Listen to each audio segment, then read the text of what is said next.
Greetings, minions. Welcome back for some more notes. Today's lesson is Unit 4, Lesson 3, Characteristics of Light. So we've talked about sound waves. Now it's time to talk about light waves.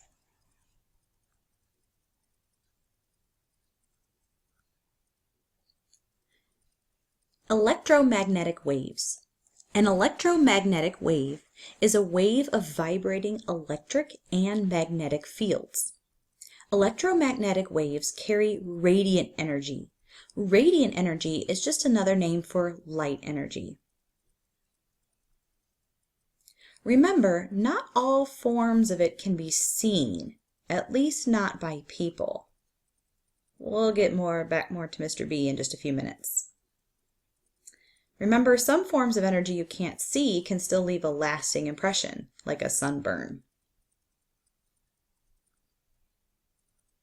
Electromagnetic waves. Electromagnetic waves are very unique because they do not have to move through matter. That means they can move through empty space, which is called a vacuum. All electromagnetic waves go through space at 300 million meters per second. That is pretty fast.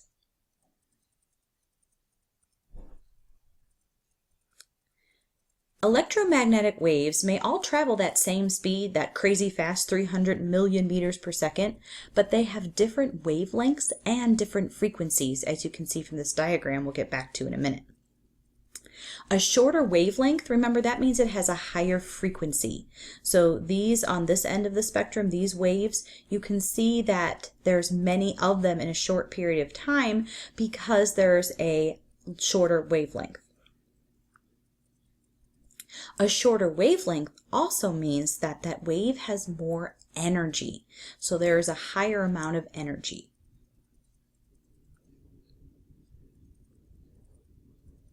A range of wavelengths in the we measure wavelengths of electromagnetic waves are in this diagram called the electromagnetic spectrum.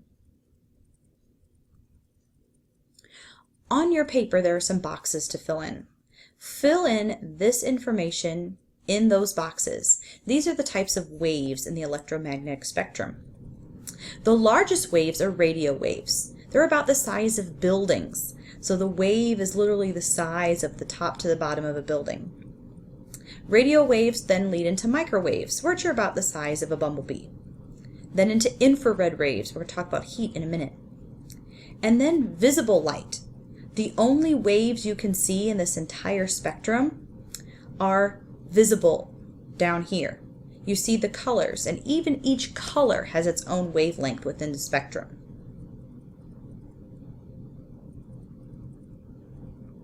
So let's cue the amazing video clip to see a little bit more about electromagnetic waves.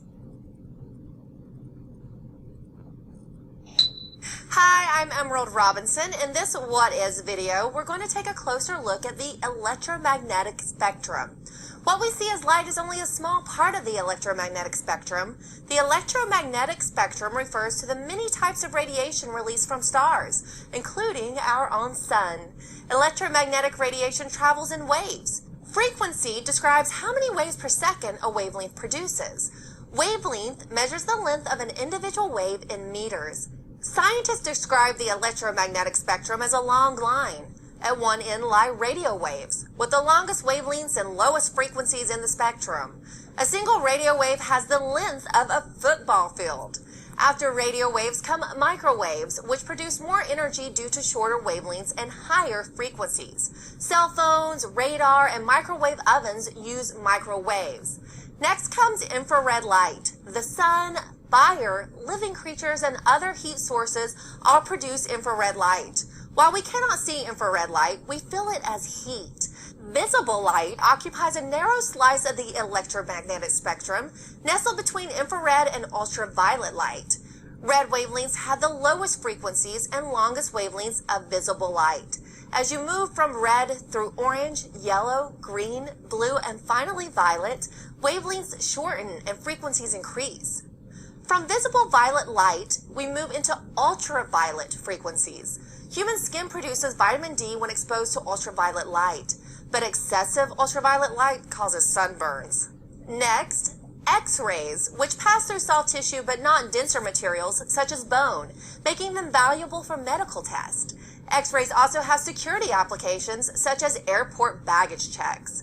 Gamma rays produce even shorter wavelengths, higher frequencies, and more energy. In comparison to the football field-sized wavelengths of radio waves, gamma ray wavelengths are as small as atom nuclei. For thousands. All right, so that was informative. Let's continue talking about that electromagnetic spectrum. X-rays and gamma rays have a very short wavelength and a lot of energy.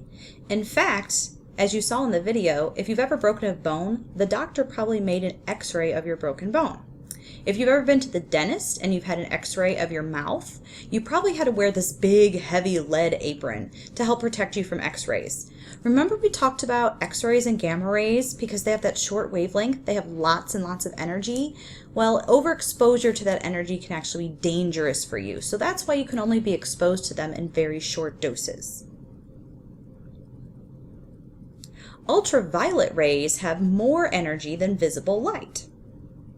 In fact, humans can't see this type of wave, but bees can. So now let's check this really short video clip by Bill Nye about how bees do this. Now, the animals that pollinate flowers usually don't see the same thing we do. They see ultraviolet light. Ultraviolet light. It's a little bit past the range of light that our eyes can see. So when a bee looks at a flower, it sees this. Bee vision. The flower reflects ultraviolet light, which a bee sees. Anyway, you can see that the markings on the flower point right to the nectar. So, as a bee goes from flower to flower, it carries a little pollen with it. And pretty soon you've got pollinated flowers. And that makes seeds, and that makes more flowers. Go bees! Go bees!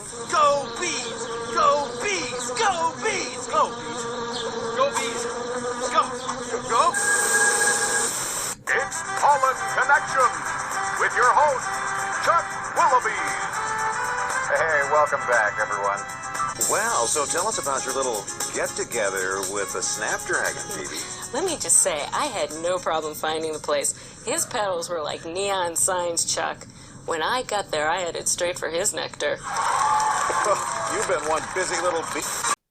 Okay, so that was a little bit about ultraviolet rays. One more thing, remember how earlier in the clip I showed you that sunburn? UV rays from the sun can also cause sunburns. You can't see ultraviolet rays from the sun, but we can definitely feel their effects if we've been out in the sun for too long.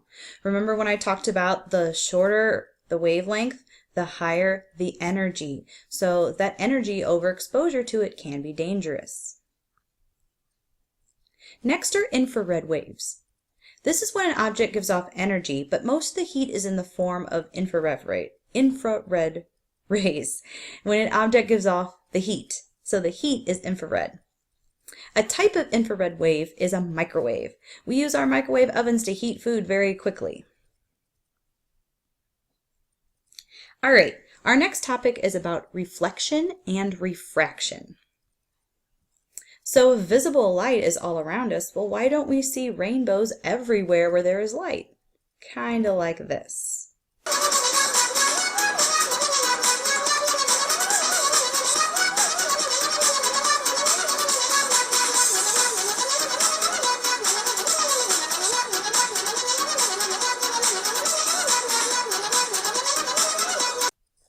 Okay, so not quite like as annoying as that.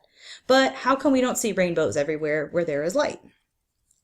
We see light waves that are reflected off of objects. The definition of reflection is the bouncing of light waves off of a surface. Objects have different colors because they reflect and absorb different wavelengths or colors of light. Remember how we just talked about the electromagnetic spectrum? Well, a portion of the electromagnetic spectrum is visible light. Down here at the bottom, you can see the different wavelengths of visible light. All objects either absorb or reflect different wavelengths of light so that we see the color that is reflected back to us, and all other colors are absorbed.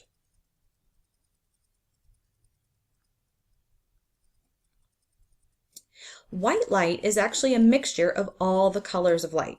Now I know this is totally something different than you have learned in art class for the past few years, but when it comes to light, it's different than mixing paint. So white light is a mixture of all light colors. If we want to separate out these colors from white light, we can use a glass prism. Looks kind of like this. When the light enters the new medium of the glass, it changes the speed at which the light wave travels. This causes something called refraction. Refraction is the bending of a light wave when it passes from one medium into the next.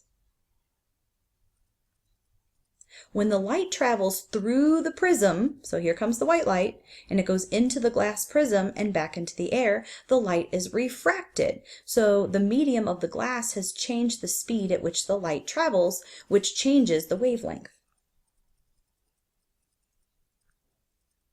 We see rainbows because of the tiny raindrops. Each raindrop acts as its own tiny little prism. Another great example of refraction is just taking a pencil and sticking in a cup of water. It appears like the pencil is bending. That's because when we see the pencil in the air and see it in the water, the light at which is coming back to our eyes, that appears it's going through different mediums. So when the light goes through different mediums, it goes through different speeds, and so we see it in a different way. The last thing we're going to talk about is transparent, translucent, and opaque. Transparent objects are mediums that light can actually travel through. Examples are air, water, and clear glass, like this teapot. It's completely clear. We say it's transparent. An opaque object is an object that absorbs or reflects back all of the light. Examples of opaque objects are wood, bricks, and animals. Remember earlier we talked about how different light waves are absorbed and reflected? Well, the reason why this pile of bricks looks reddish is because that's the color that's reflected back at you. All the other wavelength colors of light are absorbed. Translucent are substances that let light through, but you can't clearly see through them. Examples are things like thin leaves or stained glass, like in this at the top. You can see the light coming through, but you can't clearly see the object behind it. So we say it is translucent. All right, folks, that's all I've got for you for today. So here is our awesome explosion video of the unit. Thank you and have a great day.